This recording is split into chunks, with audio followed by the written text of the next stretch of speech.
Hello, ladies and gentlemen, and welcome back to Travis Told You. I am the host, Travis Snell, and it is, it's like what, an August 31st edition, but really this is going to drop September 1st. As you've seen these past few days, it's been all over Travis Told You, just like what's been better, what's been best, trying to make it work now that I watch the kids, and usually I've been trying to do the early morning ones, but just didn't pan out this time, so I'll be up for She-Hulk, stuff like that. Fortunately and unfortunately, I'm up for She-Hulk. Probably should get some sleep because I feel, oh man. So I got till Tuesday, then I go back to work. Supposed to go camping this weekend. We're kind of touch and go and stuff like that because some of us are starting to get sick. And I've been varying degrees. So if I have lower energy today, I am either, I don't know, I feel like in the past couple of years when I started getting sick, a head cold and stuff like that, if I can catch it and it's like the weekend, I guess it was different with my old job. Like the job I'm at now used to be more physical. Now I have a desk job. Yay.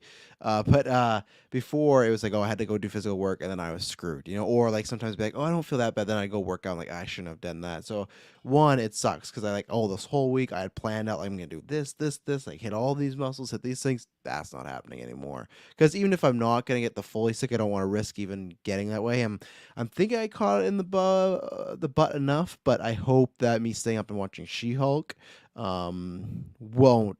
I don't know, because I know someone will be like, just go to bed, skip the review. I want to be on it, and I am up. I'm not necessarily tired, but I should get some sort of sleep, I guess. Maybe I'll take a nap in between. Probably not. That's why I did at nighttime, because I'd be up. But tomorrow, all the kids go to daycare. It's because they got to go, well, Gwen's doing something else, but the other kids are going to daycare and stuff like that. So I have the house alone. So that's where it's like, okay, I'm just going to rest up. So I usually feel like if I can catch it and rest enough and, NyQuil it up enough, I can get rid of it pretty quick. I think it's like when you're sick and you have to go to work, those are the crappy days. So, but of course, supposed to go camping. So, and I'm not the only one that's kind of feeling sick in the house. So if that doesn't happen, uh, then we won't go, and it's right before my last few days off and stuff. Luckily, because in BC we had a propane fire, I was just gonna throw the propane on the backyard and do like something like that. If anything happens, you can say She-Hulk ruined my week as a clickbait. Yes, that's Bob's. Like I can throw some red eyes on there, and I can bitch about it's so woke and the MCU and stuff like that, and it's up. I did like a survey because YouTube that has like creator surveys, and I just kind of blast them because their questions were so like, do you feel we push positive content? It's like if you look at majority, if you're not celebrities that are putting out music videos, interviews, stuff like that, if you want to look at the majority of content that trends, it's that stuff, right? MSU, red eyes, and stuff like that. So, and even like, I don't want to get into. We talk about trash talk, but just like even like I don't know. It's the whole Shia thing, right? This isn't even a topic, but just like he did this interview with Berthnall. Don't know how I feel about that. And we're gonna bring up that, and we're talking about Punisher today. And then Frank Coppola cast him in something, and it's just so funny. Like I get it, right? I'm not saying they're all like this, but so many old filmmakers. There's a lot of people that like, especially I follow on Twitter, that are like, hey, they're looking for the future cinema. They do things the old way better and stuff like that. You know what? Also, a lot of those old like filmmakers did just completely ignore shitty people, like ignore the things that people did that were shitty and just work with them anyways, whether they're assault, assholes, sexual assault. Look at Harvey Weinstein, like, and that's sometimes hold the Hollywood of like, I guarantee, like, oh, well, Shy has this going on, like, oh, whatever, he's a great actor. It's like, I know some people say you separate the art from the artist, but that's like not the situation where you want to be in. So, Super Bad Mike says, I feel you, Travis. I'm sick too. Rest up. Yeah, I think it's because my kids did start going back to, and I have my COVID vax shot. I have my just like regular flu season back shot. So I think that's why I had like varying degrees today of. I was last night completely fine, and then it was like right when I went to bed at like 11, something like that. I was up a little bit later. I was playing. I got for a birthday present. I got myself the latest WWE game. I've been putting off. Haven't bought one for 10 years. Really enjoying that. So I'm gonna talk about that in a couple of days. I'm gonna talk about some more wrestling and stuff like that. But then you just get like that feeling in the back of your throat, like, what is that? And I woke up at 3 a.m. It was hurting, but I was ready to go. I had the throat spray. I had the cough thing. I had the Dayquil and stuff like that. I had everything. I didn't take the NyQuil at 3 in the morning because I knew I had to be out with some kids and stuff like that. So I didn't want to be drowsy and stuff like that. After She-Hulk review night, I'm fucking taking that NyQuil hard, and I'm gonna knock out. Like I said, I get to kind of sleep in, but it just sucks. I had all these plans and everything, but that's how it goes, right? So, but things could be worse in life, So this is Trash Told You. like I said, I apologize if I cough a little, if I sneeze or anything like that. It's definitely just head cold, which I will prefer because if anyone doesn't know, Geekers, throwing up is one of the worst things in the world ever. It's probably a big factor of why I never have drinking in my life because it's just, I, oh god, people being hungover have to deal with that. I hate just everything about. So I'll take the head cold at least, but like I said, what I was saying is completely that. And then in the more day, I was kind of all right. My dad was in town, so I said, I'm a little sick, but we went outside. And I just want to see him because my dad, he lives further away and stuff. So, but he was more, I stayed back, and him, the kids just played at the park and everything like that. And I was fine, but I had to walk to the park, and it's like, oh, I shouldn't do this. And when I got home, my whole body just hurt. I was like, I need a nap. Took a nap, put on a movie, watched Sleeping Beauty and Snow White. Me and the little one just napped for 2 hours. It was great. And then after that, I was like, I could take on the world. I could definitely go camping this, that. And then tonight, it's been like back and forth. So we'll see. That's a good thing about the podcasting virtually. One, obviously, I'm alone here, but now I can do She-Hulk, Rings of Power, and stuff like that, and don't got to worry about getting the poor guys sick or anything. So, yeah, this is Travis told you. Depending, I don't know. As of right now, so the next 2 days, they will have daytime shows. So I think tomorrow will be 3 p.m. and the Friday one all depends if I go camping or not. And Friday's supposed to be the last one. If I'm sick and staying home, I'll do more Travis told you because I'll be I'll be here and I'll review some of those wrestling pay-per-views coming up and stuff like that. But yeah, the run is kind of coming to an end. It's been lots of fun. We'll continue. I don't know. We'll have to talk about that another date. But eventually we'll have our town hall. We got lots of stuff to announce. It's fun. We're talking about our years. I am very excited. I don't know when.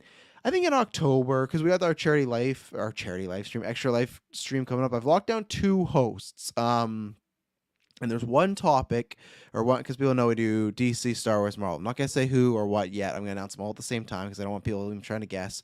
One I'm very excited about. Both of them, like, new 2 first-time hosts and stuff like that doing it.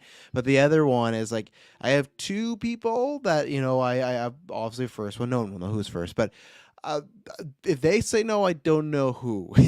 I have a couple people in mind, but I always like to try and get different characters in there. But that's coming up. We've been talking about that and planning. The charity live stream is why I keep calling it charity live stream. See, the head cold's getting to me. But the Extra Life charity stream is my favorite event of the year. Other than we get some movies and like probably the anniversary cast, but things to plan around. That's our. I wish that was the end of the year because it always feels like the end of the year. But it's like no, next week you're back to Geek First. But that's one I'll definitely be taking time off for and things like that. So that's ramping up. We got tons of fun events there. Lord of the Rings, my God. 24 hours from now, we will likely have done our Lord of the Rings episode 1 and 2 reviews. That's really fun. Dylan the Bastard got the screenings in Vancouver to see it in theater. So I'm very, very jealous. Even if it was not to see it early, even if it was just hey, what was it you could see it on Thursday the same day as everyone else was on the big screen. I would love to do that. Extra Life will be my Rocket League revenge story. Clay, that story is never going to happen. As I've said before, I threw that first one to give everyone a little excitement. Then that second one, you can see I creamed you. And 2, I think I've talked about this where I'm fine with booking you, but we probably won't book that match because you will have a child at that point, and we don't know if it will be there at that point or everything. So I think the charity stream will be around, but I'm very cautious to book any singular events around you because of the little baby, because you never know when they'll come, when they won't come. So if you're free, yeah, you'll be there's a theme to the charity match. There's a really end of September, beginning of October, it's really going to kick off. There's some stuff to do with Gauntlet and other things I don't want to say yet. It's going to be good. This is going to be our best one yet, really. I don't know if it'll be our biggest one yet as far as money-wise, but as far as the variety of events and things we have planned, there's one thing in particular people have been asking for us to do for a long time. Even it wasn't talking about our survey last year as far as you guys should do more of this. So it's going to be a fun time. But yeah, everything is down below for our links, our video, audio, where to find us. Best way to support us is on Patreon because you get a bevy of different benefits, ad-free, early, exclusive, 3 exclusive shows, things like sending in questions for the newscasts like this or Travis Told You, so a whole bunch of stuff, and all your support that goes in there comes back to here. Travis Told You, side quests, retrospectives, extra newscasts. That's all because all of you. That's all because all. That's all because all of you, because this is fan support. Yes, there's things like we have this podcast feed, which I thank you for listening. That is ad support as well. But if you guys don't listen to that, we do not get to do what we're doing. Like if the ads and Patreon got taken away, I think GeekVerse would still be around, but as a small business, we die. And then also just we wouldn't be able to dedicate the time. Now we can dedicate the time because there is a monetization thing. We go, okay, we make this money and put it back into the podcast. Before, not so much. But that's why we're pushing out so content. And big thank you, because I think it's end of month. This is our second biggest month ever. We didn't break the biggest one, but I'm not surprised because our biggest one is June. And all those Obi-Wan episodes did really well for us. Like usually what happens is the premiere of a Disney Plus show does well, and a finale does really well, and the middle's kind of scattered if there's a big surprise. Like I remember when fucking Ralph Bohner appeared on WandaVision. That was like a big spike up and stuff like that. But most of the time it's the premiere finale. The premiere and finale for Obi-Wan had big numbers, but then even those middle episodes did like the usual premiere and finale numbers of other ones. So I don't know what's gonna beat that and everything. But speaking of stuff coming up, we were going to have a very big December. Still have a big December, but we'll probably have a little less so because obviously Shazam is not happening anymore, right? So DC, lots of influx. We're still waiting to get that official confirmation of Big Dan Lin. It's been interesting because there was also a report. I can't remember who put it out, if it was Variety or TRH, as far as, or THR. TRH is something else. Don't know what that is. But they put out that there's also someone named Emma Thomas who was in the running, and she's worked for, I think it was Paramount and Universal a bit. I hope it's not her, just as when you look at the one producing credit, it's just Tooth Fairy. And I was like, ooh, we could do better than that. And it's weird because there's been this talk of oh, well, they might not be exactly like a Feige and have all complete control. It's still a mess, right? But I hope those original reports of Big Dan Lin's going to get the job, and it's going to be Feige-esque where they only report to Zaslav. So in the middle of that, we have all these Henry Cavill, Ben Affleck BS happening, right? And this is from a collection of, I'd say, one C-plus tier scooper, and then the rest are all C scoopers, right? And they're all talking about the appearance or the possible appearance of Henry Cavill in Superman, I would hope, in Shazam, or no, sorry, Black Adam. I'm all over that. And then Ben Affleck just back kind of in general. There had been people saying in a Robert Downey type of role. Again, I still ask what does that mean of how big it is, but this is where we're going to pull up because it kind of started the conversation this week for a lot of people, because other people were saying, oh, I've heard similar things. The problem is a lot of these people saying these things are people that have been proven not to be good scoopers and stuff like that. So that's the thing where, but it was Casey Walsh that put out one thing, and then he even backtracked and said, oh, it's a half real, half non, stuff like that. But it's a thing of what was real and what wasn't. So let me find the tweet here. But pretty much what they're saying is, okay, so Flash is going to happen. Yeah, it's going to create maybe a new universe in a sense that not in the way we were before it was keyed and everything like that. And I don't know if they're actually going to do reshoots and stuff like that, but just in the sense of, okay, it's going to set up a new path for us to go on and everything like that. So where this Ben Affleck thing, I'll just say the paraphrasing version of what he was saying, but he was saying that there's some, and this could be considered minor spoilers for The Flash. So if you don't, or I guess it could be major, because I guess it's the outcome, but I feel like we all feel like at the end of Flash, there's going to be some sort of reset or reboot or something like that. So what it was is that apparently that Batman and Superman may not remember one another, and they might have the storyline where they're going to get the Justice League together, but they're going to have new options and new members because they don't remember each other, and because it would be starting over. So practically, and that's why it's the title of this video and this podcast, as far as it would be a redo. And that's where it's so funny where you look, we got 2017 Justice League, right? Or making Justice League was Zack Snyder. All that stuff happened. He goes away or they push him out, right? And then we get the aforementioned always Justice League, right? Stuff like that. Oh, wait a second here, because I saw a good thing. Let's see. But anyway, so, and then 2017 happens, and obviously that's a big mess and stuff like that. And then after, obviously the Snyder Cut happens, that kind of corrects things in a way, but there's still this gray area of what's canon, what's not, etc. So anyways, this is what he said. He said they're going to bring back Cavill and Affleck back full time, and then have the Flash make it so none of them ever met, and Batfleck has to assemble the Justice League again.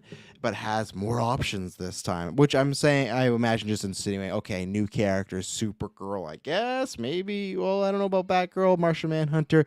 So they're just going to do the Justice League, because, and then he goes, because that's the only way you can give Dan Lin a whole workable clean slate. And then to clarify, half of this is me speculating, so don't go making articles or posting Reddit, you loons, half and half. But the thing is, when someone said, is this speculation or is this real? He just said half and half. So we didn't know what part was, what wasn't. But then there's other people saying, oh, Ben Affleck's back. He's back. Again, I need a full, and this could be where the big Dan Lin thing comes in. I need a full, I don't know, announcement, because obviously there's contract negotiations and they want to keep stuff as a surprise. So that's the tough thing where, again, all these answers we're going to have to wait. Black Adam and Superman, we're going to know very soon, less than 2 months. So that's easy. With Superman, or I guess with Batfleck and the Flash, we got to see the Flash. And remember, there was all these rumors that he was going to die in the Flash, but then there was rumors the doors left open. And now the rumors like, well, he's kind of, it sets him up for more and stuff. So technically there's a version where you could have like these 3 different types of movies with something with Batfleck, if these are all true, these rumors conjunction, right? And again, maybe by the time we get to next July, Ben Affleck once again is like, hey, I don't want to do it. Now, I don't know. As I keep saying, Ben, I try to take people at the word. Now, this is the same guy that when the Batman Matt Reeves stuff was going down, he's like, oh, I would play an 8 for Matt Reeves and da, right? Clearly just lying through his teeth and just like trying to set it up. So let's get Justice League out and then I'll be done with this. And that was in a regime where clearly he won out. He said it's one of his worst experiences. So you could argue as far as he's met with this team, he's met with Dan Lin, he's met with Zaslav, he's met with the directors, whoever might be doing, maybe again, if Andy Muschietti does The Flash, or he did The Flash, if he does Justice League, that would be the case of, okay, I liked this guy, I trust this guy, I'm willing to work with him. Family Crisis 3 endings, everyone gets a different ending and they're showing. Didn't they do that with like a Final Destination or some movie did that? And I know they were tinkering with, I know there's some movie tinkering with like a choose your own adventure sort of deal and stuff like that. But yeah, that would be funny. I know, I remember too, X-Men Origins, you got 3 different end credit scenes. There was, Clue had that thing, Clay. There was Stryker walking away from Alkali Base, like getting arrested, which is the one I got. I was so pissed. Then there's the one with Wolverine in Japan drinking to remember. And then there's the Deadpool. Remember the fucking Deadpool one where they just go down the rubble and they show you Deadpool's head and his mouth and his lips are open and he just goes, shh. It's like, man, what a weird time we were living in and stuff like that. So anyways, who knows with Affleck? And that's where it's hard for us to take the guy seriously and as far as this goes, right? And you could just say, again, it's changed as far as the regime, people, but it's just the fool me once, shame on you, fool me twice, as George Bush said, ain't gonna get fooled again. And that's the same way I'm with Cavill, where it's like, I want it to happen, and I think that one could be likely. I still think if the plan is, hey, we're soft rebooting this, Cavill is very likely. I think you need that. You could get Sasha Calle, sure, that works, but I think Henry's right there. Ben Affleck, I always thought, okay, that might not be on the table for various degree of reasons. Now, here's the thing. Superbad Mike says they gotta make sure he doesn't split with J-Lo. That's the key to keeping him. Exactly, right? What if he splits and it's over for Batfleck again? And that's where I want, like, that's what I mean with an announcement of, let's say they get the Flash and Ben Affleck's Batman, that door's kept open. Whatever it ends with him. Maybe they do the complete ripoff of Flashpoint where he gets a note, because John Campia, podcaster, who like is not a scooper, but he knows things and he knows people in the business and stuff like that. And that's part of the reason now more why I've tuned back into the show, is because there's times where him or Robert Meyer Burnett hear things, so they have friends in Hollywood and stuff like that. And he had said in one of his chats, I can't remember what set it up, but that he had heard rumors of them talking to Jeffrey Dean Morgan. Now, that's just rumors, right? And I'm sure, because I can't even remember, I guarantee he always says, like, take this with a grain of salt, that's what I'm hearing. They could literally do the Flashpoint ending. I think it would be great of Ben Affleck getting that note. It is weird. I know everyone always wants them to make a scene out of the two. It is kind of, I don't think that scene will ever happen, because if you remember, way back in the day, like on an MTV, JDM's wife was like an interviewer, and Affleck like inappropriately touched her. I think he like bounced her boobs or something. Now, this was years ago. He did apologize. He said that was a mistake and that should have never happened and stuff like that. Whether he was genuine or just trying to save face, he did apologize. But still, she was someone that clearly felt uncomfortable with it as she spoke about it again.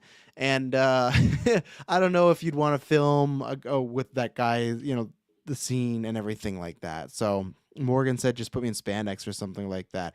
Now, I thought that was to the boys casting, which I don't care. I'll take him in everything. I love Jeffrey Dean Morgan, which is funny because I remember all the rumors of him playing Negan. I was like, this is going to be amazing. And that's like where I dropped out. And everyone always says like, oh, it's because they got so gross. That's why we left. And that scene where they kill people. Not really. It was just like wrestling. Some creative choices, right? But let's say you leave the door open. Whatever they do, the new universe has Ben Affleck's Batman. And I still think leave Keaton's door open. Do fucking Batman Beyond. If I still think this, whatever you feel about Keaton, as I see Clay in the chat, if it hits and everyone's favorite part, it's like the Spider-Man, right? People say, people want more of the three Spider-Man together, or just the Spider-Man. People would take another Tobey movie, another Andrew movie. If Keaton hits, now you've lost Batgirl, so you don't have that immediate look. You could check this out. Batman Beyond is perfect because there was rumors that in the Batgirl script, as things come out, that he was actually retired. So it's already kind of setting up the, hey, let's say he's had this experience, that's his retirement, and then we get Batman Beyond. But who knows? There's so many unknowns. But let's say with Batfleck, back to him, right, where he is left, the door is open.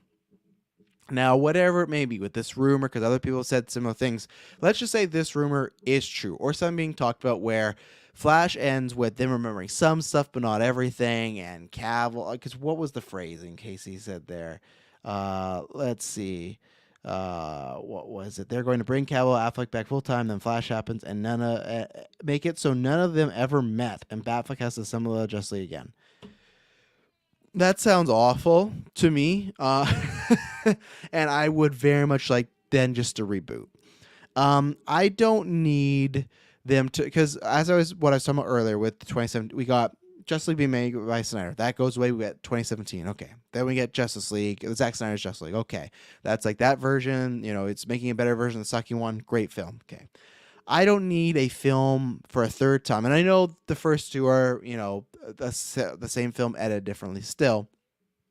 I don't need the same film of a very similar plot of him going around and assembling a team, recruiting people. One, I don't need to be Batfleck, especially if it's, I guess those things would be easier to film, but like, I guess you could make it that Barry's the one with the knowledge, but is it the same thing as Justice League where it's him and Superman going around collecting people?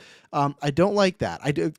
There's two reasons I don't like this at all, and I would rather just hit the reboot then, because I'm a soft reboot guy. I think you have good things here, use them, keep them, move forward, talk about the past a little bit, then move forward.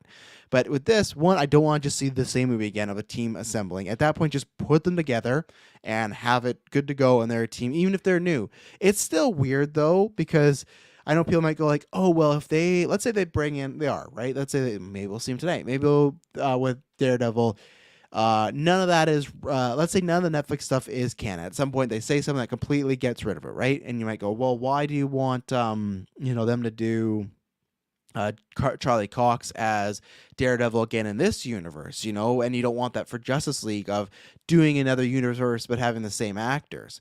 Because for me, that was a different company in a sense where it was Netflix doing that. Now he's going to the MCU, different universes, right? And I guess this is different universes to the extent, but to me, it's not because the company owns everything and they're making their own films. So stick with it. Do the comedy and next, not just what they did in fucking the sequel trilogy of taking these left and right sharp turns.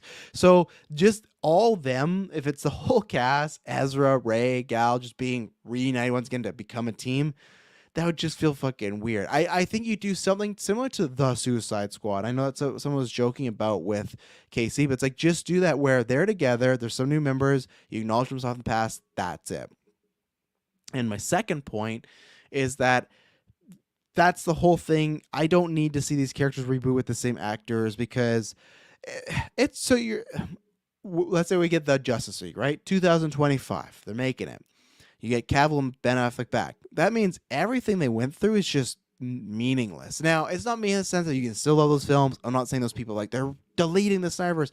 No, this would be a different universe, but it's just like you have that foundation, and it would just be weird to see Ben Affleck and Henry Cavill like meet again for the first time. It it's just even like because like even BVS, like I have issues with that movie. I still like the movie. Like I've always said, I'm like a 7 out of 10. Wonder Woman's entrance is great, and like yeah, I wasn't the biggest fan of how we got to some places in BVS, but after all this, him and Superman have broken bread and we're good to go. The route I think it is, if you're not wanting to go exactly what Snyder was, don't do the nightmare stuff. Just do it, or do all the stuff in between. If you ever want to do nightmare stuff, great, but you don't have to do that. That could have been an ending. Let him do a comic book or an animated film some point in the future. But that's why I feel like they have to reboot. It's like, well, he set that up. It's like, no, just say like whatever happened the Flash movie, whatever was gonna happen with Nightmare, they fix that. That's never gonna happen. Even though I think the Nightmare concept's great, all these heroes in a post-apocalyptic world, fantastic. I'm all for it. But again, like I said, don't want it because it's the same actors, and I just don't want it because it's the same movie. It's just use that in the past, and like I said, just make the same way Age of Ultron opens with, and I obviously you would want to see the other Avengers movies and the other Avenger movie, but Age of Ultron just opens with them on a mission, kicking ass, and then you start to hear more stories, and of course they refer to some stuff in the past, right? Just do that. Even the same way Aquaman was like, oh yeah, you helped defeat Steppenwolf. Just keep it at that. Keep it also in a way, I think, because this has been the big debate too of like, what's going to be canon? And as of right now, I feel like they've done nothing that shows that the Snyder Cut is going to be canon or not canon. It all jumps back and forth. Same thing. As long as in Aquaman they say you defeated Steppenwolf, either version, if you like the Justice League version better or the Snyder Cut version better, that works, right? And I think that'd be the safe way to play, is just kind of keep in the middle. The same way that we think that the Marvel Netflix stuff is going to happen, right? That they're just going to never say it's not canon, but never say it is canon. Just run that line. So I still think that this might just be a rumor, or this might just be something that they're kicking around, right? Like, oh, what if we did this? But just soft for you that reboot at that point. We don't need to do the memory. I know it is kind of like DC Rebirth. I guess it's like 52 as well, but Rebirth in the sense of you could use the Flash as like, how when they brought Wally back and he had all these memories of another universe and stuff like that.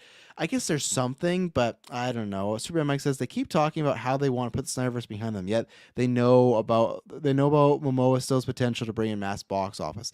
And that's where it's tough, right? Because I feel like there's always this divide of what is the Snyderverse. For some people, the Snyderverse is Zack Snyder directing or at the helm of all these movies, meaning like a producer, like a Feige type, which would never happen. It didn't even happen back in the day of Wonder Woman and Aquaman. They talked to Snyder, but even look at James Wan Aquaman. He saw what they did in Justice League with the bubbles and everything like that, how they spoke, and Wan was like, yeah, I'm not going to do that. They still try to respect one another, but still, they did their own thing. And then there's people that just think the Snyderverse is this. To me, it's not necessarily... I do differentiate the Snyderverse. I still think is the DCEU, and I get what the point is, right? Because it started with Snyder. To me, now when people talk about Snyderverse, I assume right away is okay. They're talking about him doing more films or just going in the nightmare direction, right? And you'll never, and that's where it's like you can't move in their mind if you don't want to tie back to it. And that's where I think their idea is, hey, let's say we like Ben, we like Jason, we like Gal, we like Superman, but we want a new universe. So if this was the pitch of like, let's just reboot it but have the same actors.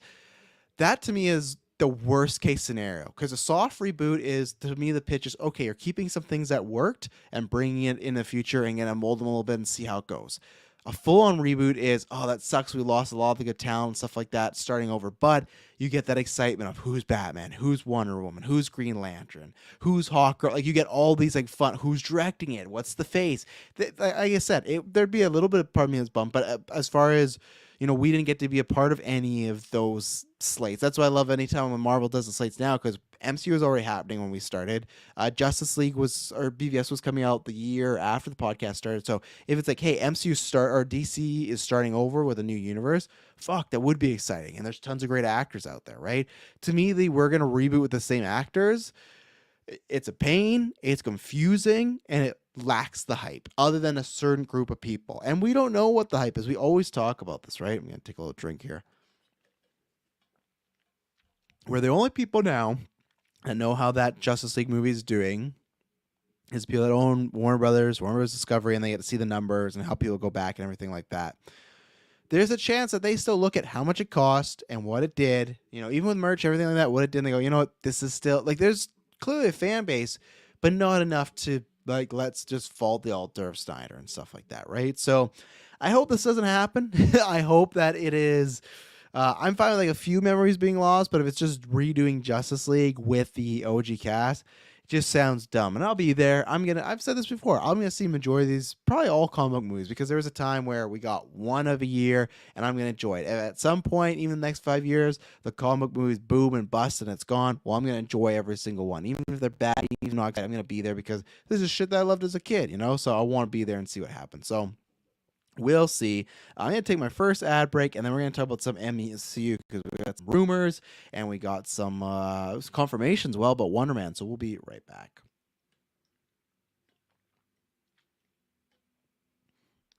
And we're back. So let's start off with these rumors. So courtesy of S-Bubs, he shared this like huge list of, not huge list, but a list of things where it was from, check out his Twitter, the Marvel Studio spoilers and stuff like that. And it was a mix of trusted and not trusted and stuff like that. But these were in the trusted, and the not, I think it was in like the middle ground. It was about Sony, and it was like the four films they have, like Untitled Project, Sinister Six, Silver and Black, and then Amazing Spider-Man 3. Now, my only hope is with this, because we got the more fun edition coming out on Friday, right? Which I will say to anybody that's going to see it, go see it, enjoy it. I still say go see it in the sense of you want to see No Way Home on the big screen again, and not that you're going to get a bunch of juicy stuff. I have read the scenes that they released. Ooh, even people are like, oh, there's a new post-credit scene. That's really cool. Ooh. It's most of it, I would say, is, I won't say ball in the barrel, but very just like, yeah, I can see why they deleted that. Oh, that's fine. And not even like, oh, interaction between. No, it's just like, for example, if you saw the trailer, there's a scene where it's like Peter's in the gym crawling, showing his students that he can do Spider-Man stuff. There's a lot of that stuff. So just have that expectation when you're going in, and keep them low. That's why I'm like, no, I don't need to waste my time or money on that. I will happily wait for YouTube, and they're already on YouTube, most of the scenes actually. So I haven't even watched them all, but like I don't need to with the descriptors. Like, oh, okay, like here's a spoiler, like Tom Holland's brother, like the scene he got cut and he's in there, and it's not a vital character. He's just like playing some, like, I think not a drug dealer, just like trouble team. I don't know. But with Amazing Spider-Man 3, it's okay. This movie is going to come out, and I just go like, what is the holdup? I have said, I guess I always answer my own question, that maybe they're still waiting to see like how these other people movies do, like Craven, El Muerto, and what else do we got cooking right now? And Madam Web. So maybe they're waiting. Maybe there's something that ties in them. But they should really, like, at any point you can announce this movie, and they'll be hyped for it. And maybe it's also because Andrew Garfield says he's taking a break from acting. But it's also just like, well, all the hype's there. Fucking get on it, like, let's get this confirmed now. I just want to confirm to see it's happening, and I still, I don't know why, I just still feel I need to know more about the MCU deal, because I just don't know if they can do Amazing Spider-Man 3, and they probably can, but what if there is some sort of thing like, hey, while we're doing this, you can't make a solo Spider-Man movie, right? Because why haven't they?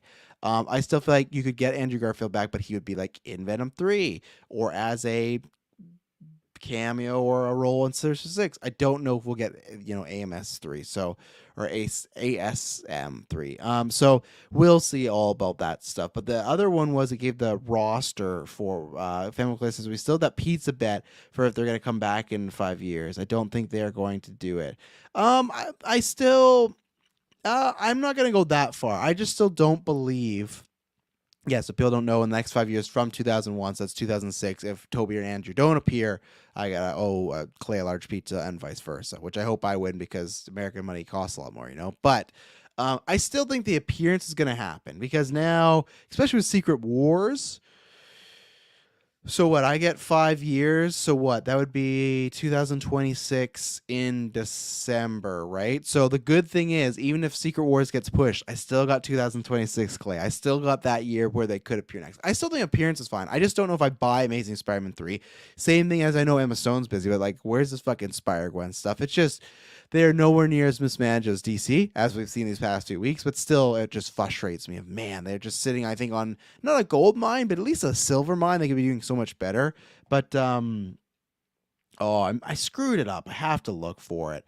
So, because Aspos put the question in, or he put his question, but it was a few days ago. But it was listing the Thunderbolts, and not to bury the lead, but the rumor was that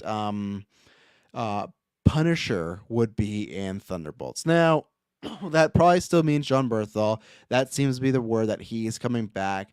Okay, good. I did find it. As I've said before, yesterday and even the beginning of the show, it's funny, right? Because weeks ago, Berthal or months ago said the only way I'll come back and play Frank is if they do him justice.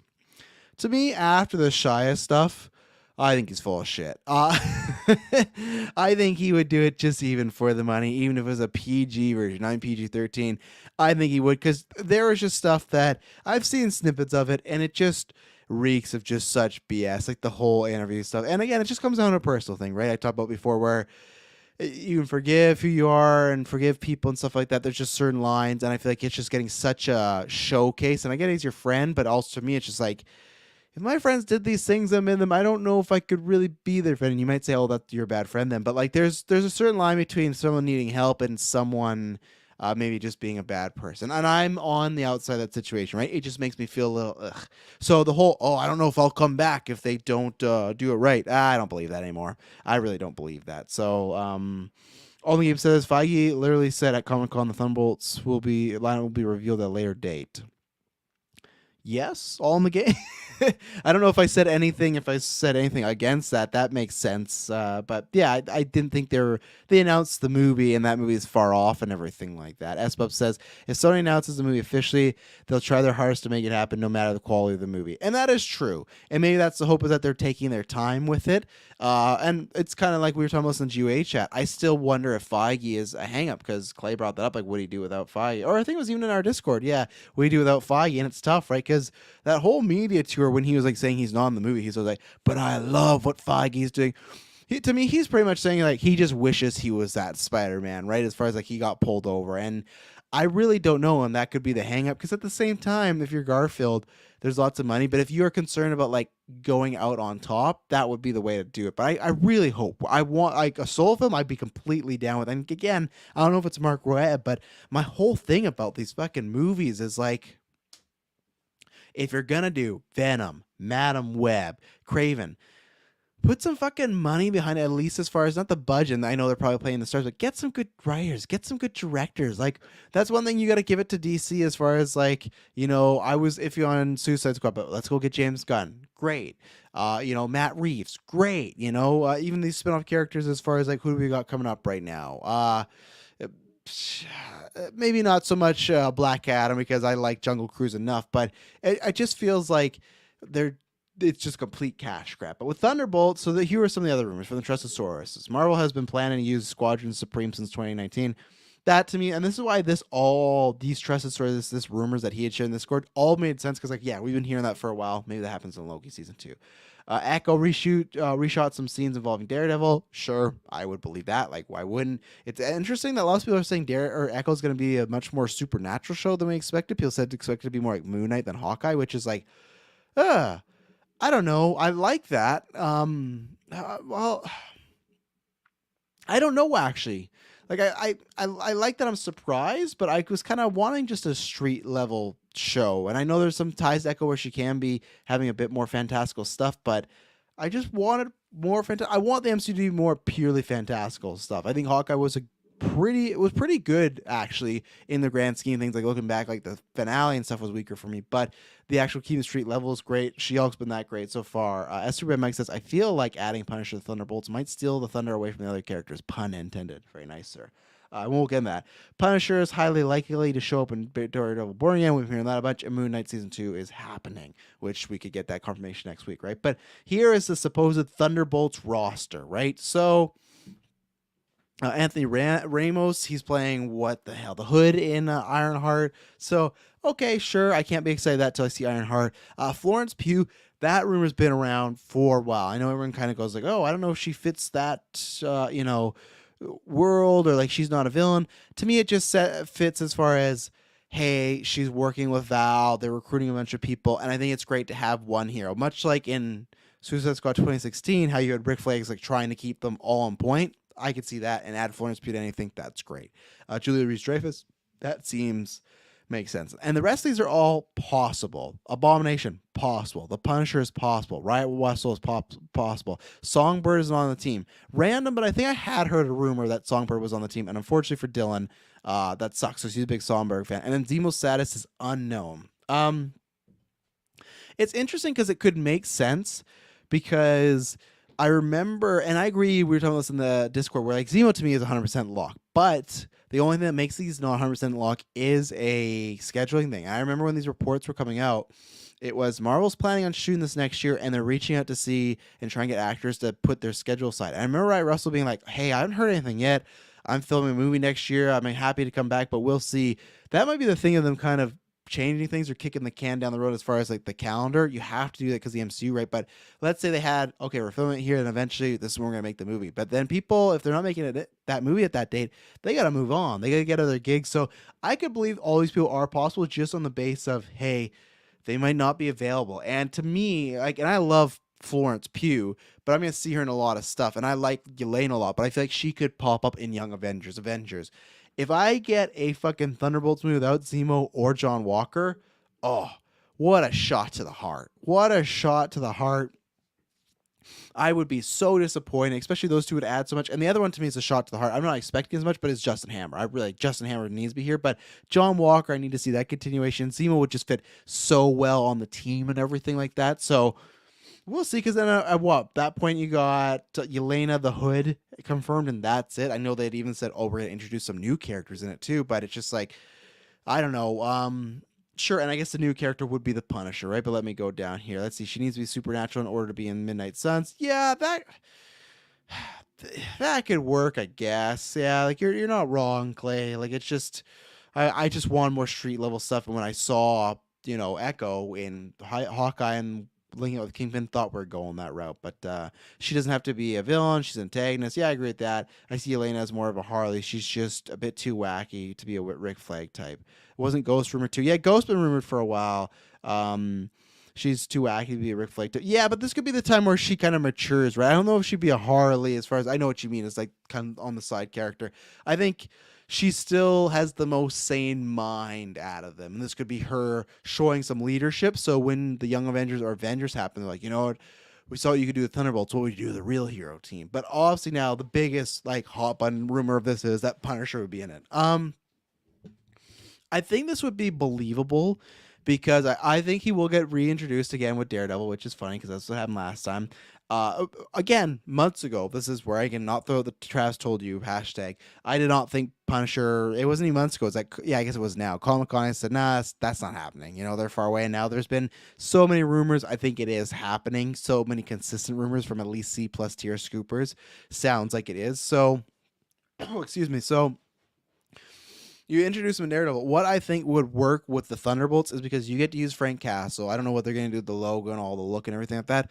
But I guarantee you there might be a human threat, but you might get to make him go up against like alien, like with squad, like putty creatures, aliens, a threat, or even if it is people, they'll make him like high terrorists. So it's like Frank's on the team, he's killing people, he's taking them out, but they kind of get to tone him down because he's in a whole team and it's less of him. And also, like I said, if he's being violent against aliens, people won't have a big problem. It's if you make the Frank Castle show where he's on the streets, that's where it gets a bit more dicey. But if they make him more super heroic, I can see that being the case. So like it just fits as far as it kind of just it tones them down, but gives people what they want at the same time. So I think it could be likely. On the Game says, would have liked to have a mini 3 movie arc that started with Darker Black Widow 2 with Yelena and Kate, not a full comedy duo from Hawkeye, and that tied to Cat 4 and in the Thunderbolts. That would be fun. That'd be good. They're fighting Enchantress's Marvel version of, or the Marvel version of Enchantress. I thought we were going to get it with Loki, but obviously she ended up just being Loki. But, let's see, not a full-on comedy duo from Hawkeye. It's tough because for me, I would want when they do Yelena and Kate as a full-on, like pretty much comedy. Like what we're getting with She-Hulk, maybe more serious, of course, but because I liked that was the vibe they're going with. But as Bubs had asked a question you can do on Patreon, send it in before at any time, once the link gets posted, of course, at any tier. If not counting Born Again, when would be the next time, and he was saying the Thunderbolts as well, when would be the next time we could see Punisher? What could he pop in? And let me pull up the Phase 5 slate here. If I put in Phase 5 slate, it is Marvel. So, because Phase 6, we don't have much, right? Phase 6, it's Fantastic Four and the Avengers, so I could say maybe an Avengers, but, so let's pull it up here. Ant-Man, no. Secret Invasion, I'll say no, but it wouldn't be out of the realm of possibility. Echo, I'll say no because I think we would have heard about that. I guess Secret Invasion too. We would have heard about some filming, right? Maybe that's where these rumors come from. But Guardians Galaxy, yes. No, I'm joking. Maybe if he's Cosmic Rider, that'd be great. Loki season 2, no. The Marvels, no. Blade, no. Ironheart, no. Agatha, no. Daredevil, Born Again. Well, we talked about and then obviously Thunderbolts, and then Captain America: The New World Order. I guess there's like a chance because he's a vet and stuff like that. I think as far as seeing him before Daredevil, no, I don't think he fits into any of these projects unless like Midnight Suns is coming and it's gonna be shoved in between them. No, I don't see anything. So I see it being in Daredevil, and then you get Thunderbolts, and then whatever there is for Phase 6, one of these like tabs that are open, that's where I could see him appearing in more stuff and everything like that. So yeah, I don't see anything else. SBUB says could have a scene of him shooting some people that end up being Skrulls in Secret Invasion, but if the Secret Invasion, I think it would have leaked and more smoke fire. Agreed, right? And we just know how that works, especially with Marvel. With Star Wars, for some reason, they do a little better at keeping those secrets. Like we knew Cox was in Spider-Man because so many people were like, yeah, he filmed the scenes. He just filmed more scenes, stuff like that. People are saying, oh, Punisher is going to be in this and it's likely going to be Bernthal, but it sounds like he's filmed anything, right? Even with Kristen Ritter, it sounds like she might have filmed something for something, but with Punisher, it hasn't really been the case yet. So, I think that would have leaked. So I'm all for that. I think it's great if he's going to be there. I think it's a smart way. I want the solo show or movie, sure, but for them to use him in that capacity, I think he works and he can be the recluse, like, oh, can we trust him on the team? Always, right? So the other piece of news we got yesterday, very random, is Trevor Slattery, Ben Kingsley's character from Iron Man 3 and Shang-Chi is coming back. Cool. Obviously, Wonder Man is an actor, right? And then this also created this rumor that Casey Walsh actually put out. And other people have said this before, too, where he said, like, oh, wouldn't it be a time for an actor that has amnesia to come back in the MCU full as well? So here's a few things. Wonder Man and a few scoopers said this seems like it's going well. We're getting lots of little drops here and there. We're going to hear some at D23. There was something that I think Grace or someone put out that they're looking at someone from a popular FX show. Everyone's been trying to figure out what it is. I don't know what it is. I don't really care to look into it that much because, like, I like Wonder Man enough, but it's not like when they say, oh, Reed Richards might be playing, like, even though I don't even love the Fantastic Four, but I'm like, I want to know who's playing Reed. I don't care who's really playing Simon, you know? So I'm sure they'll pick that MC usually picks a great actor. Good old Neckcrack. What intrigues me is the Ralph Bohner thing because I think it was Daniel RPK or someone. I'm not going to say, or I can't say exactly who because I'm misremembering or not remembering it. But someone had put out that we would see Evan Peters as Ralph Bohner again in the future, but he's playing a character that's been in the MCU universe for a long time, and it's not what it appears. And now with Casey dropping this thing that he has amnesia. So, and chat, feel free because I don't know. I tried to look up. I didn't try that hard. It was a few days ago, and I got busy because there was a spilled chocolate milk because that's what happens as a father. But I try to think that what would be a character that could live immortally or live a long time, have amnesia and enough time to create a career, stuff like that, to become Ralph Bohner. I'm not opposed to it because I just like, what I'm trying to say is this happening because the Ralph Bohner thing happened, and much like the Manor and Iron Man 3, like, oh, well, we should fix it. Well, we could make him this character. This kind of fix it so when people watch in the past, it's not such a joke. Or has that always been the plan? If it is a plan, I give them a bit more credit. At the same time, I still think the jokes and the reveal was bad and everything like that. You know, yeah, the Forgotten Eternal. Fuck, don't say that, S-Bubs. Yeah, that's exactly what I've been thinking. Wonder Man and Agatha are unnecessary spin-offs all in the game. I like Wonder Man. I wouldn't necessarily classify as like a spin-off. I guess everything is, but like it's not really spinning off anything. I know Slattery's in it, but I know people might say, "Oh, and tied to Wanda," but it's like it's a new project. Agatha, I don't necessarily like. I'm not saying you're wrong, or I'm not saying you're right, because technically all this is unnecessary, right? We don't need them. I think it is necessary in the business sense of you have a streaming service and you need content, and people like Catherine Hahn as that character. So that's where I think that works. And I'm down. I'm down for more supernatural stuff. But if you were to say, hey, we have to get rid of Agatha, I went, oh my God, we're losing Agatha. Damn. No, no, no. So I see what you're saying there, but with what character he could be, like that's Ralph Bohner me revealed. I really don't know. Evan Peters is a fantastic actor, and that's why I was kind of mad that at least I won if he wasn't. People all the time, well, they misremember stuff and be like, well, people were just mad, or everybody was just mad because he wasn't Quicksilver, you know? And you go back to the WandaVision reviews from the very first episodes of this dude's not Quicksilver. He's not playing Quicksilver. And I just want it to be something of substantial note because he is a phenomenal actor, and it turned into a dick joke, right? And that's where it's like, to me, it's like one of the worst MCU moments. It really is, because I think it's lazy, it's misusing of talent. Sure, it's stunt casting, but use the stunt casting to create something else. So, Death and Thanos' son, the Grim Reaper. Yeah, those are some suggestions. I don't think he's gonna be playing Thane. I don't, because like I guess like how do you explain you got the human skin?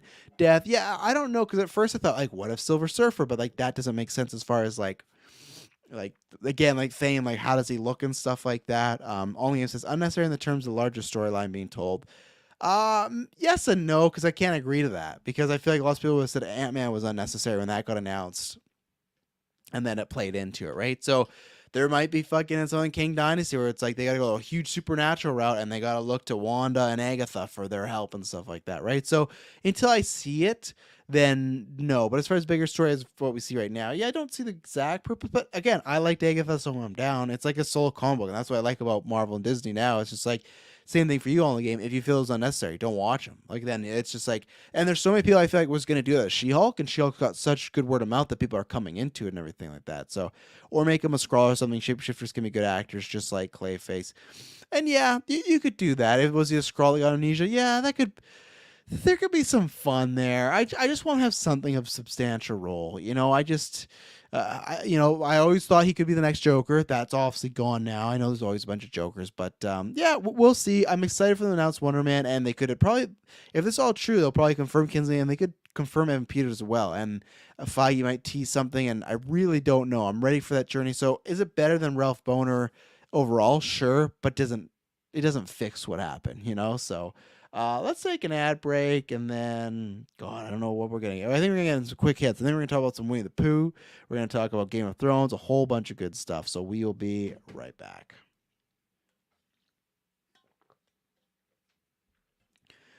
And we're back. So, yeah, this is the quick hits. This Winnie the Pooh film, man. Winnie the Pooh, Blood and Honey. So as we've talked about before, Winnie the Pooh has hit... I guess the last topic there. Ant-Man was the OG Avenger, introduced the quantum realm. But that's same thing all in the game there, and introduced the quantum realm. What if Agatha introduces something, right? What if it introduces something for King Dynasty Secret Wars?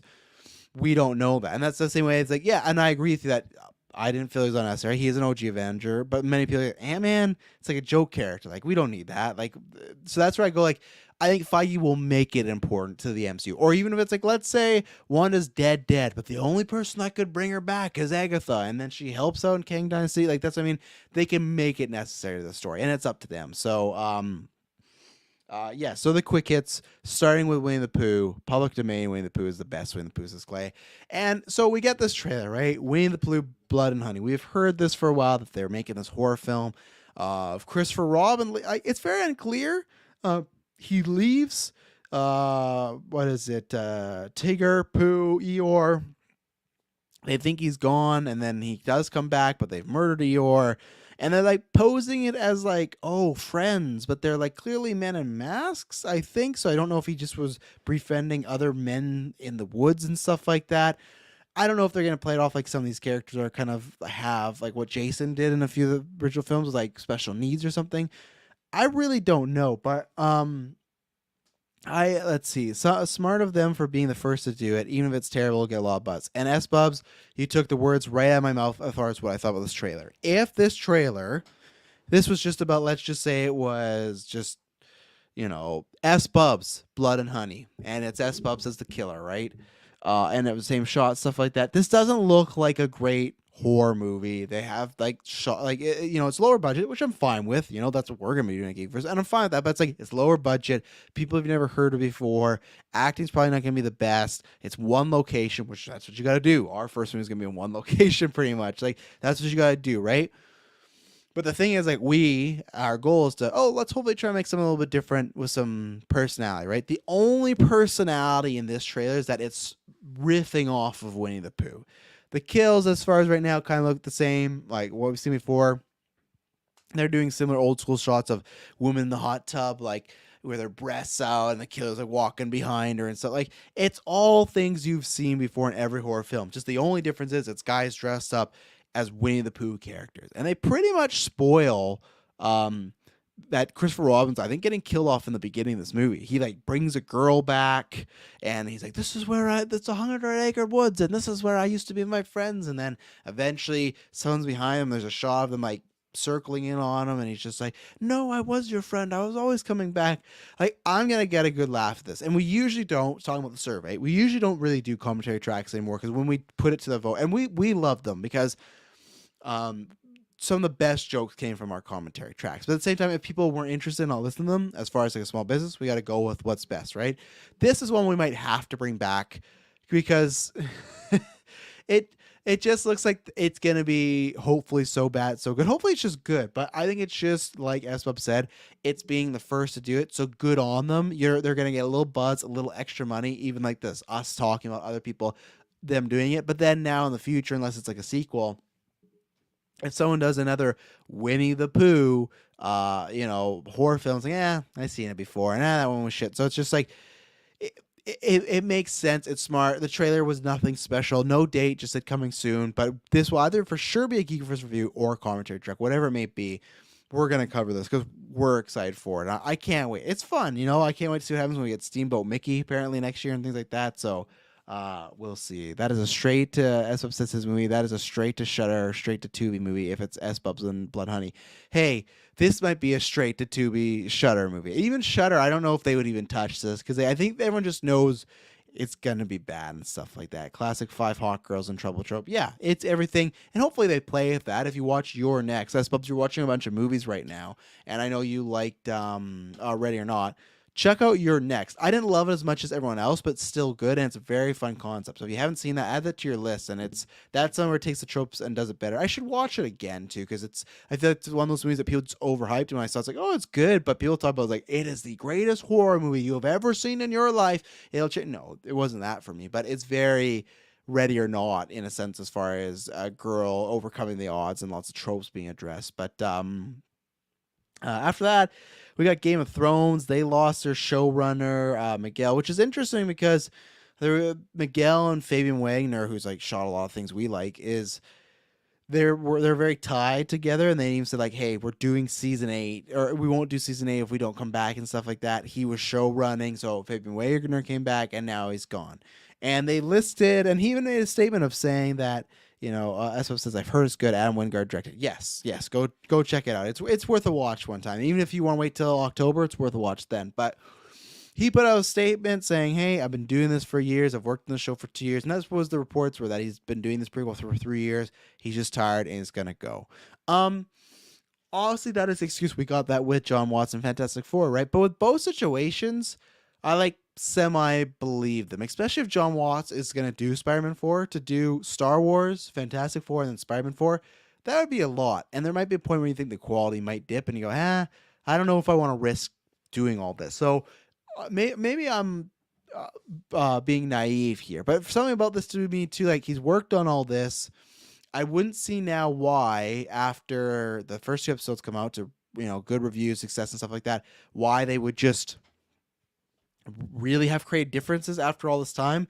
And that's why it's a bummer, because the show's good so far. Go check out Kirklin and Tara's review. I did really like episode 2 as well. Episode 2 felt a lot more of the big setup for, like, 1 was a setup, but this was like a lot of storylines moving, where it's like, okay, this is the route we're going. Here's the main story. Here we go. If people aren't watching, I feel it's strange if they didn't know. I'm not sure how I feel about the next episode being like a 5-year or something time jump. I'm kind of disappointed because I thought like the storylines that they got going on right now, especially where it ends with like the new wedding that's going to happen and some of the developments of certain people fighting and things like that, and just the route of who's marrying who and who knew and who didn't know, all the politics and the actual wedding. I kind of want to see that. Maybe there'll be flashbacks. I actually want to see that. I think the era they're in right now, they could get a whole season's worth of show. But no, they're already skipping into the future. So not sure how I feel about that. But the big thing about this is, taking a water break here.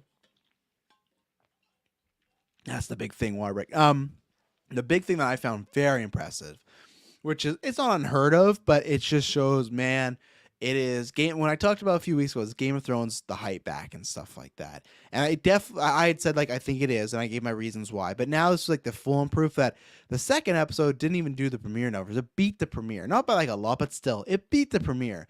Most shows they dip, they kind of find their place, and then the finale they bump back up. Some of them beat the premiere, etc. But either way, that's usually the course, right?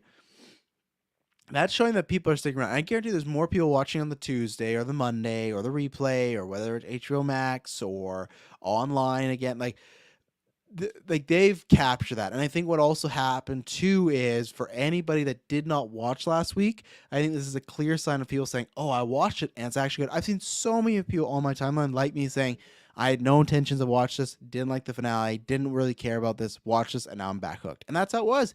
Even last Sunday, I'm like, man, I can't wait to see House of Dragon and just see what they go. Because, again, as I was talking about season 8 of Game of Thrones, even if it had a bad ending, in my opinion, or a rushed ending, I'll say, it's always well shot. It's always great written. Like, look at that scene when they broke down. If you don't know what I'm talking about, go to my Twitter, @TravisBSnail, and I retweeted it, taking a little, like, fun shot Disney. But it's them talking about the volume, and there's a scene where I was like everyone else, like, that's the fucking volume. Obviously there's CGI and effects and stuff in the show, but that's the volume. That's not, mostly real or a set. And that's where it's just like, you see, it's actually, you see the Batman, which is a little bit different because it's just the rooftop, but still you see the Batman and you see this and you see the volume used so well. And then there's just some stuff in Disney recently where it's like, oh, like, why are we doing this? Because I've said before, the reason it's happening in Disney is just because they're rushing, But yeah, huge thing for them. And yeah, the hype is back. I can't wait to see what the finale does. Espo says the higher numbers mean those who were hesitant heard it was good and watched before a new episode dropped. 100%. That's what it is. It's turning back those people that either didn't want to give it a shot or maybe just knew, because technically you could watch House of Dragon and go into Game of Thrones, I'm going to imagine, right? Superman Mike says, I think the first episode reminded a lot of people of Game of Thrones even after season 8, or why they like Game of Thrones after season 8.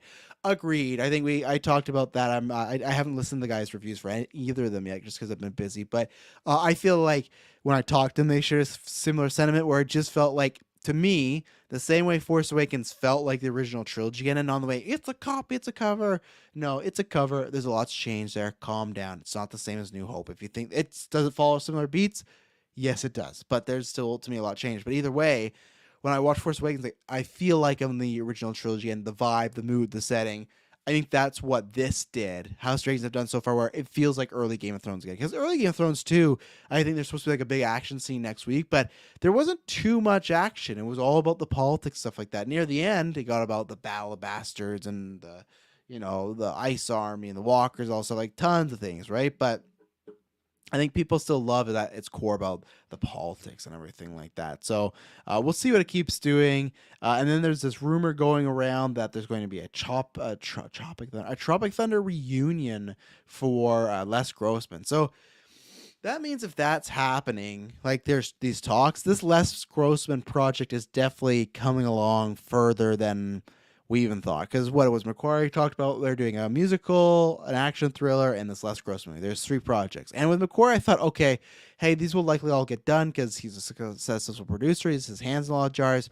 But that was like the least one of like, I thought either it won't happen or it's going to be on the back burner for a little bit and they'll do that at some point. Because Cruise doesn't really matter what age. That's the perfect one for Cruise to do when he's like older and can't do the stunts because he doesn't have to do them. But the rumor right now is Ben Stiller, Matthew McConaughey, and Robert Downey Jr.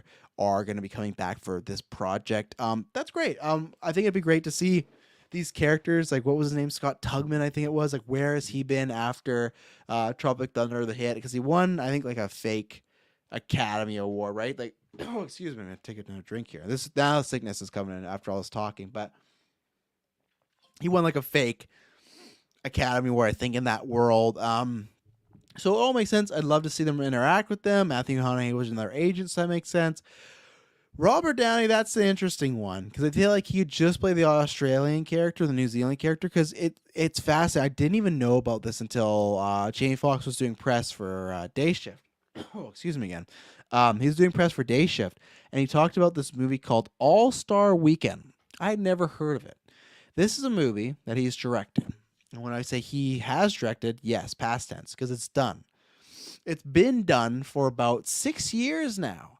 It was filmed, maybe 5. Still, it was filmed and supposed to come out in 2016. Or at least, sorry, maybe it was just filmed in 2016. That's what IMDb had listed, but it was filmed in 2016. It's just been shelved because apparently, like, they have Robert Downey Jr. who's playing a Mexican character, and they say it's the same reason as Tropic Thunder. Like, oh, there's a reason, but still, Jamie Foxx pretty much just saying in this interview that it's kind of a weird narrative that people in comedians try to push. Like, oh, we're just waiting for a time where people can really laugh again. It's kind of like, are you just waiting for a time where you think this could come out and not offend people? Like, that's what you're really saying, right? Because people are laughing all the time. I'm laughing at fucking something that happens in Bluey in a Disney show. So this whole, like remember Todd Phillips? I love Joker, but it said a few years ago, like, oh, you just can't be as funny. And that's probably one of the weaker parts of Joker is when he's just like, people just can't laugh and have a good time anymore. It's like, is it that, or does like Todd Phillips just mad because people get mad at him for using like the gay slur in Hangover, and he can't do something like that because it's offensive now? And it's like, it's not necessarily it's offensive, which it is, but it's just more, it's just lowbrow humor and easy, and you could do better with it. And we learn as years go on. We learn and we hopefully grow and stuff like that. Not Francis Ford Coppola, who's casted Shia LaBeouf, so fuck me, right? But that's crazy that he has this movie that's just shelved for now 2016. If it has, let's say it filmed in that point and was done, 6 years of just sitting on the shelf, done. And it's a movie he directed. He's never directed a film before, so he directed a movie that's just sitting there.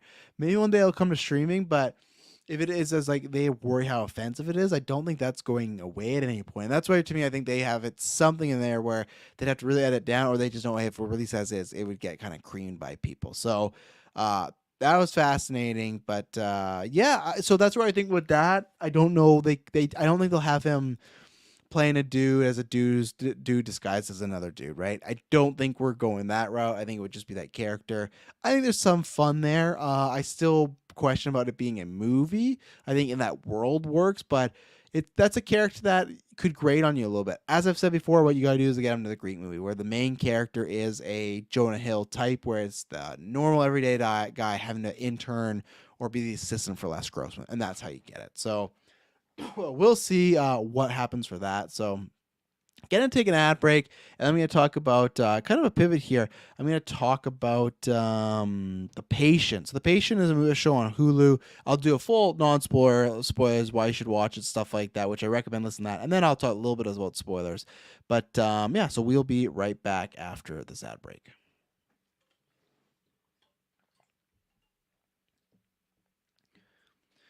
All right, and we're back. So The Patient, this is a show, if you don't know what it is Steve Carell. He is a therapist. He's just, doing his therapist thing, trying to help out people. And anything I say right now before I say spoilers, it's all in the trailer, all in the marketing, all in the synopsis, all in the pitch. So it's on FX, so Canadian people, it's on Disney Plus, so yay. Comes out every Tuesday, I think it is. If you like Steve Carell and Domhnall Gleeson, I would already recommend it. Acting's good. Looks like it's going to be lots of fun. Some good dark humor going on, but just also some serious stuff. The pitch is Steve Carell is a therapist that's, helping people out. He meets Domhnall Gleeson's character, Glenn, who has a problem. He's being very, shady about it. He ends up kidnapping, and all this stuff happens the first 5 minutes. That's why I think if you think I am still spoiling something, it all happens very quickly. Domhnall Gleeson's character kidnaps Steve Carell's character because in these sessions he feels he couldn't be completely honest because he worried that he might go to prison. Why is that? Because he has the impulsion to kill people, and Steve Carell's got the impulsion to I do kill people.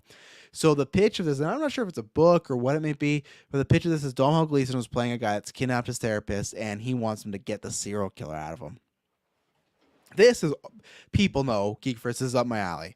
I love American Psycho. I love Dexter. I loved Bates. I like Bates Motel a lot. I love you. I love getting the perspective of the serial killer because as weird as it is, and I don't feel as weird anymore now because I remember I read American Psycho and I did do like this deep dive, and I think it started with school, but just got more because it did fascinate me. Man, what takes like kind of what these stories are, right? How does a normal person or just a person become this monster, get this urge to kill and stuff like that? And most of when you would read these stories, there's always a bunch of interlinks and interlinked cells and stuff like that as far as how they get there. It's always fucking parents. There's always some abuse or sexual abuse going on.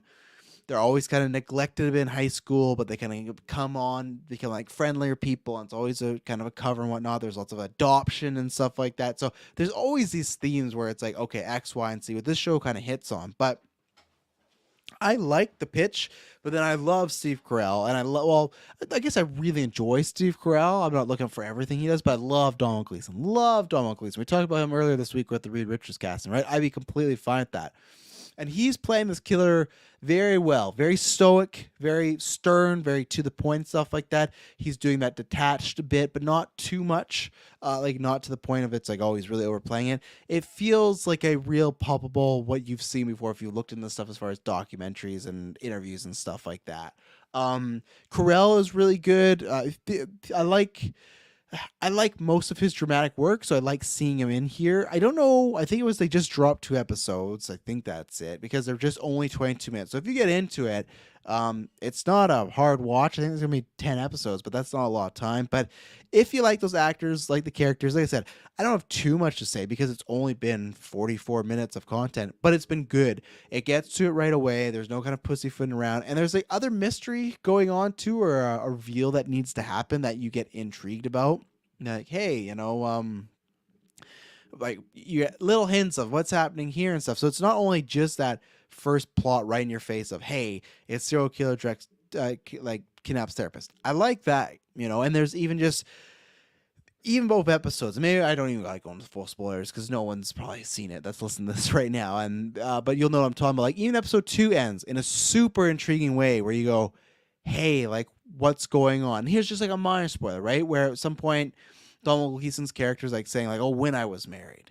And the guy goes, you were married? And he's like, yeah. And he moves on quickly because I'm not sure if that means he has killed his wife or it was just a divorce, but he's like steering the conversation. And Steve Carell, like, it seems like each episode's just realizing more and more that he's likely fucked. It's also probably very similar to, oh God, what is the Stephen King movie with Kathy Bates and, oh man, I'm forgetting his name. It's Misery. Man, he just passed away. Why am I forgetting his name? Great actor. He's an elf. Let me take a look here. Oh man, I'm so mad. I'm forgetting this. He's in Godfather. Oh, God damn. The Stephen King wiki. Okay.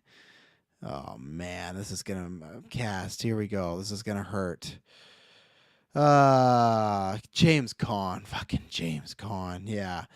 It's a lot like that where it is the killer that kind of gets that they're doing something wrong, but feels like this is the only way they could do things. And that's his whole goal, I guess I should have said, is he needs therapy, and they reveal some stops again because he wants to stop. He knows what he's doing is wrong, but he has these feelings, and this guy's the best of the best, so he wants him to get out of there. So it has a lot of misery aspects of like maybe someone trying to escape or thinking of an escape plan, so you can kind of get in that way. But yeah, I'd recommend watching it for almost anybody, even if you don't like those characters. If you don't even like horror, I think that it's going to be fun. I do think it's a show that maybe you could wait till it's over and binge it all, because I feel like it's going to be just a mini series with. They haven't said that, but I feel like the story you can't go on for multiple seasons. And they are shorter, so I could see someone just waiting till it's done and then boom, gonna watch it all. So I would highly recommend it. Go check out The Patient if you're on FX or in Canada if you're on Disney Plus. Not sure in other markets, but I'm enjoying it a lot. Like I said, some mystery in there, good performances so far.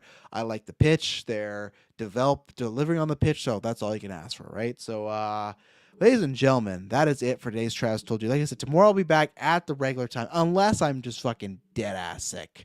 If this gets worse, there could be a chance I may take a rain check. But then I'll make it up for shows on the weekend and stuff like that. So thank you to everyone as well, too, I got to say, for that was in the live chat, because You never know, which I do like. I feel like, I don't know if it's you Eastern people staying up later or we're getting more Pacific people. I have to look into, I'm sure there's some people, there's some way to do it out there, right? When we do advertising for the podcast, we got to, hit up the Pacific market more. But I appreciate that because I feel like now there's been a lot more people interacting even when we're later, where before when we made the switch from being like 5 to 6 to like 8 to 9, live chats were very, very small, few are in between. And thank you, because the good thing is you guys give me a chance to throw to a comment and I can take a water break. And as always, this is why, if, it's like I stay to the very end, if Travis told you continues, I would like to my best try to do it in times where I have the live chat. It's not always going to until I do this part-time, which is the plan at some point. But until I do this part-time, I like having the live chat because it's fun to bounce off and you guys great conversations. But yeah, so that's would always be the goal, but you never know. So thank you very much for tuning in. When you hear from me next, it'll not be boring.